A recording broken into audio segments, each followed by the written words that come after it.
Investing was the idea that made Bruk realize why working harder never seemed to be enough. Bruk had a simple routine.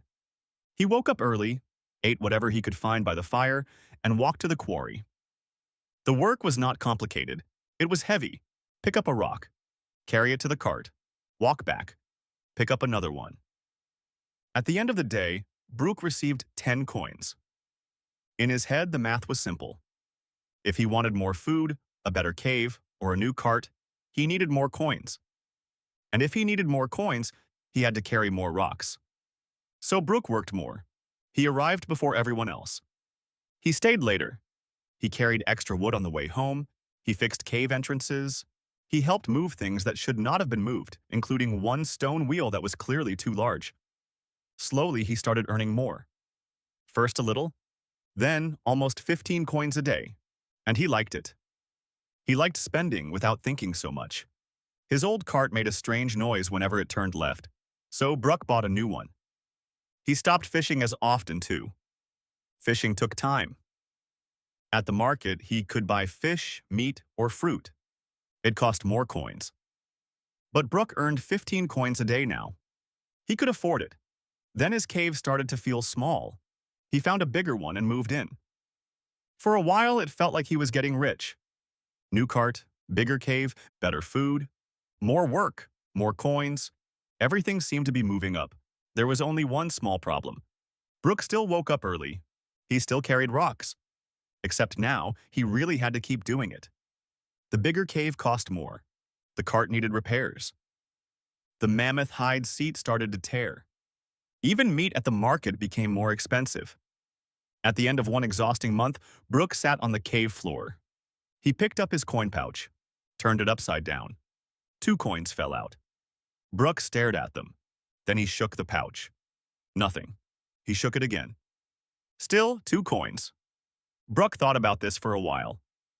Then he reached the most obvious conclusion. He needed to work even harder.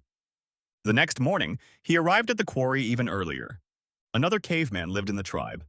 His name was Grok. Bruk had known Grok for years, but one thing about him never made sense. Grok did not seem to work that much. He carried a few rocks, left early, and somehow never seemed to run out of food. But when a wheel broke, Grok fixed it. When winter came, he always had food stored away. And Bruk had never seen him shaking an empty coin pouch. So Bruk started paying attention. Behind Grok's cave were 3 ugly little machines made from wood, rope, and stone wheels. Farmers brought sacks of seeds, used the machines, and left Grok a coin. Bruk learned that Grok had built the first machine with coins saved for months, instead of buying upgrades for himself. It did not go well. The machine kept breaking. One month, Grok spent more repairing it than he received from farmers.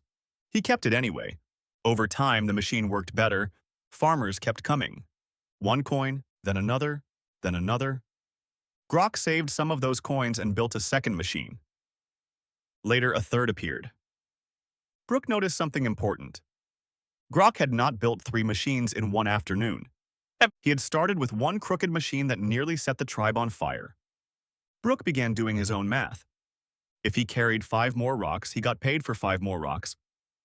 The next day, he had to carry 5 more again. If he stayed home, he did not get paid. If he got sick, he did not get paid. Bruk's money always needed Bruk.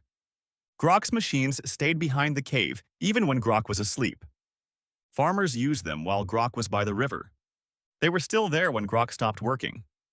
That was why Grok never seemed desperate to accept every job. Bruk went home and looked at his pouch again. 2 coins. Bruk was starting to understand something he did not enjoy understanding. For years, he thought the problem was not earning enough. So he worked more. He earned more. Then he found new ways to spend more. When Bruk earned 10 coins, he lived on 10. When he earned 15, he learned to live on 15. He had upgraded the cart, the cave, the food. But every morning, he still had to return to the quarry. The next month, Bruk made a small change. He did not sell everything or become suddenly extreme. Instead, every time he earned 15 coins, 2 went into a separate pouch.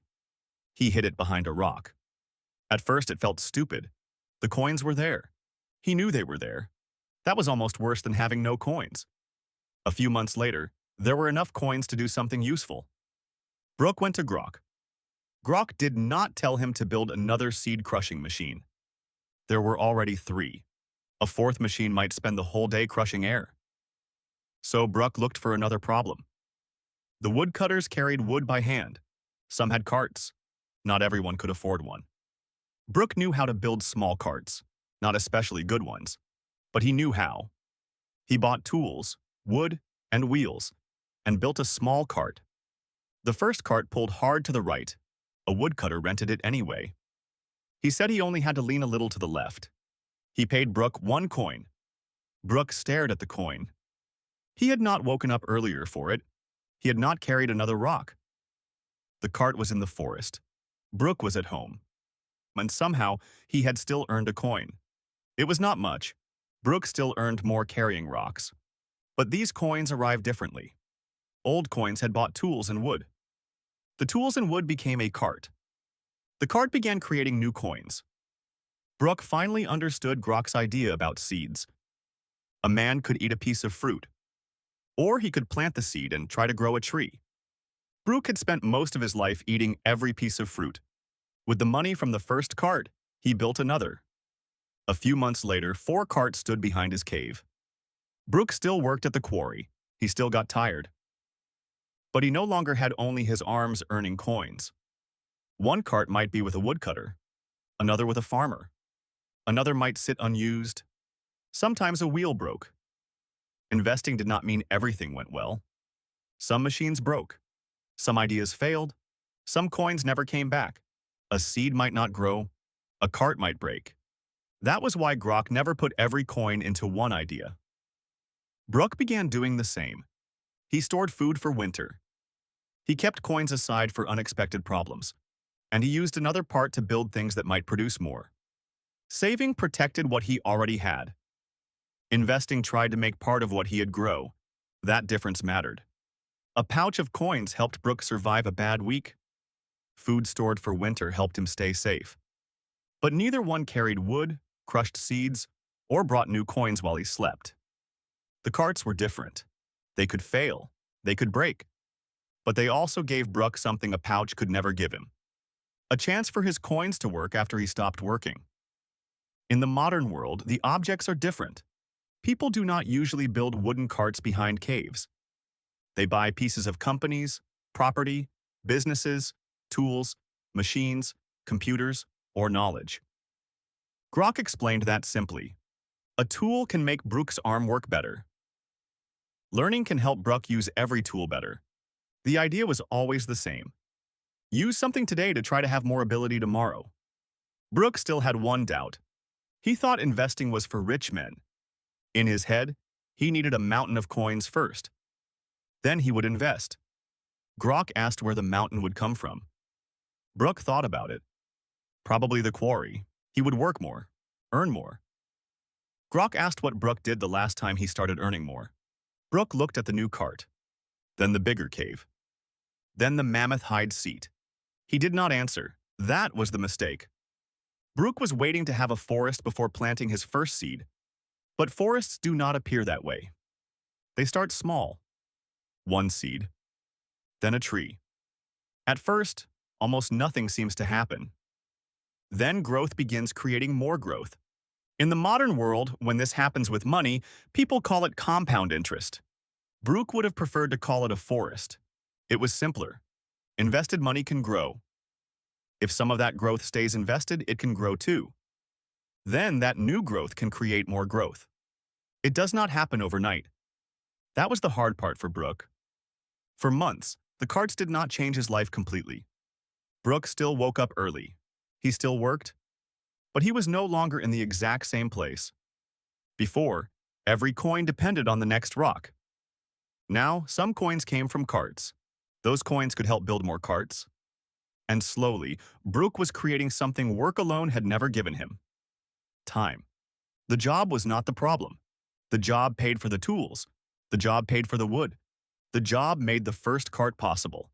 The problem was spending everything the job produced and returning to the quarry empty-handed every morning.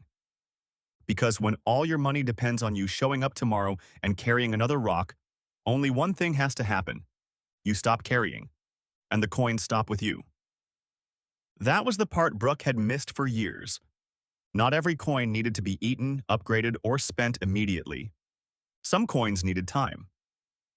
Bruk looked at the carts behind the cave. The first one was still crooked. A woodcutter still used it anyway.